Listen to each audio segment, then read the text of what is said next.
साबिक विफाकी वजीर गुलाम सरवर खान इस्लामाबाद से गिरफ्तार कर लिए गए हैं। गुलाम सरवर के साथ उनके बेटे मंसूर हयात खान और भतीजे इमार सदीक को भी गिरफ्तार कर लिया गया है। गुलाम सरवर खान 9 मई के वाकयात में मतलूब थे पुलिस को। तो आपको अहम खबर से आगाह कर रहे हैं कि साबिक विफाकी वजीर गुलाम सरवर खान इस्लामाबाद से गिरफ्तार कर लिए गए हैं।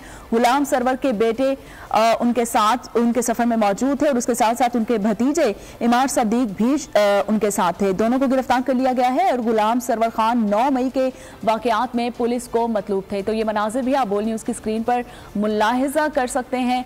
आपको बता रहे हैं कि साबिक विफाकी वजीर गुलाम सरवर खान इस्लामाबाद से गिरफ्तार कर लिए गए हैं।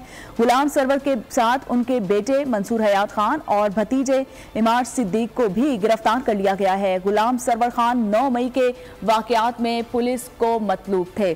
तो इस वक्त की अहम खबर से आपको आगाह करते चलें कि साबिक विफाकी वजीर गुलाम सरवर खान को इस्लामाबाद से गिरफ्तार कर लिया गया है और गुलाम सरवर के साथ उनके बेटे मंसूर हयात खान और भतीजे भी गिरफ्तार कर लिए गए हैं। मेयर कराची के इंतखाब की जंग, बोल ने फिर छोड़ दिया सबको पीछे। इस वक्त मुर्तजा वहाब मुंतखब हो गए हैं मेयर कराची, ये ऐलान कर दिया गया है बाकायदा तौर पर। अब सहाफती रिवायत रखी बरकरार, बोल ने दिखाई सबसे बड़ी ट्रांसमिशन। और ये एक्सपेक्टेड था।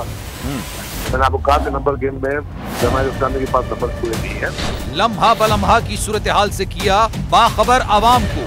रेंजर्स के एहलकार और पुलिस के एहलकार हैं, वो हाई अलर्ट है और वो इस बात की कोशिश कर रहे हैं कि अब कोई नाखुशगवार वाक़या जो है वो रूनुमा ना हो सके, क्योंकि बोल है सबसे पहले सबसे आगे। सब्सक्राइब करें और बेल दबाएं ताकि कोई खबर रह न जाए।